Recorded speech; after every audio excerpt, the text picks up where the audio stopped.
지금 보고 계시는 이 엑스레이는 32세 남자 환자분입니다. 먼저 골반의 평형이 괜찮은지 보는 것이고 수직적으로 측만증이 있나 없나 보는 것입니다.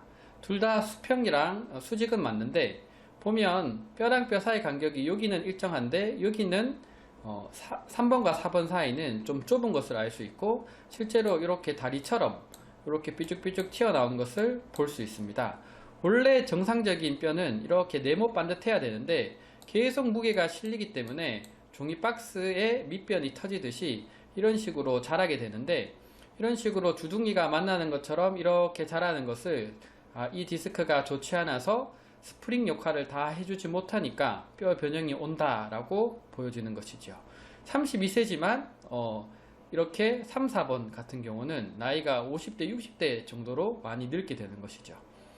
이제 옆에서 보는 이미지를 보면 아까 봤던 3, 4번은 이렇게 디스크 사이가 굉장히 좁고 이렇게 뼈 같은 동그란 것이 보이게 되는데, 이런 것은 이 디스크가 기능을 거의 안 하면서 움직임이 적어지니까 녹슬듯이 이렇게 녹이 낀다 라고 생각하시면 되고, 실제로 환자가 구부리고 펼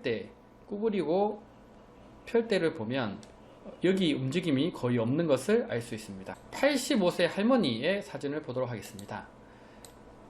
옆에 있는 골반의 평형은 맞지만 수직적으로 봤을 때 뼈들이 이렇게 비틀어져 있는 것을 볼 수 있습니다. 이런 경우에 우리가 흔히 알고 있는 젊은 사람들의 측만증과는 다른데요. 그 이유는 여기와 여기를 비교해 보시면 디스크 높이가 여기는 떨어져 있는데 비해서 여기는 붙어 있게 됩니다. 그러면 여기가 간격이 붙으면서 전체적으로 기울게 되는 것이죠. 이런 것을 퇴행성 측만증이라고 하게 되고 노화의 결과물입니다. 옆으로 보는 사진을 보시면 뼈와 뼈 사이의 간격이 여기와 여기는 아직 유지가 되는데 4번이랑 5번 사이는 거의 붙어 있는 것을 보게 되고, 실제로 거의 붙어 있으면서 까만 실선이 보이게 됩니다.